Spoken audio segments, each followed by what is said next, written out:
মাধ্যমে, এত পরিশ্রমের মাধ্যমে, এত বিজ্ঞজনদের মেধা এখানে শ্রম ব্যয় কইরা এই যে জুলাই সনদটা তৈরি করা হইলো, তাইলে এই যদি না ভোট জয়যুক্ত হয়, তাইলে এই জুলাই এই কর্মকাণ্ড গুলো কি বাতিল হবে না? তাইলে সরকার কি বাধ্য না এই হাকে জয়যুক্ত করতে? তাইলে এখানে এই নাটক করানোর কোনো প্রয়োজন আছে অর্থ খরচ কইরা? এই যে বিষয়গুলা যারা করতেছেন তারা কি না বুঝা করতেছেন এই আয়োজনটা? অবশ্যই বুঝা করতেছেন। তাদেরকে আমাদের আপনি আমার থেকে তাদের জ্ঞান কম এই কথা বলার কোনো সুযোগ আছে?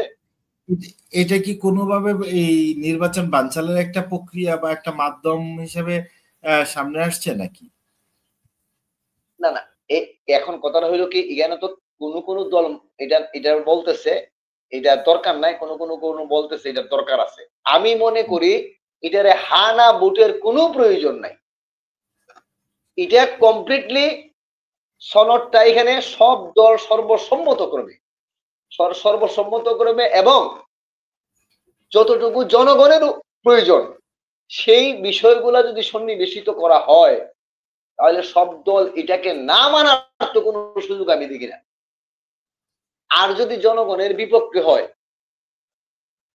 তাইলে স্পেসিফিক বিষয়গুলা বলতে হবে যে এই ধারাগুলা বা এই বিষয়গুলা এটা জনগণের বিপক্ষে যাইতেছে, জনগণের জন্য কোনো কাজে আসবে না, বরং জনগণ এখানে হয়রানি হবে, জনগণ ক্ষতিগ্রস্ত হবে।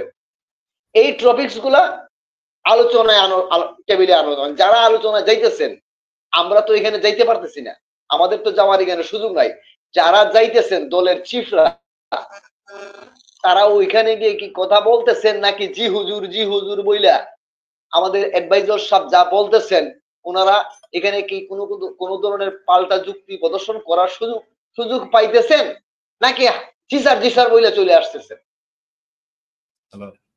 আমার কাছে মনে হইতেছে আমাদের রাজনৈতিক নেতৃবৃন্দ সঠিক জায়গা মতো সঠিক ভূমিকা রাখতে ব্যর্থ হইতেছে। ওনারা পরিপূর্ণ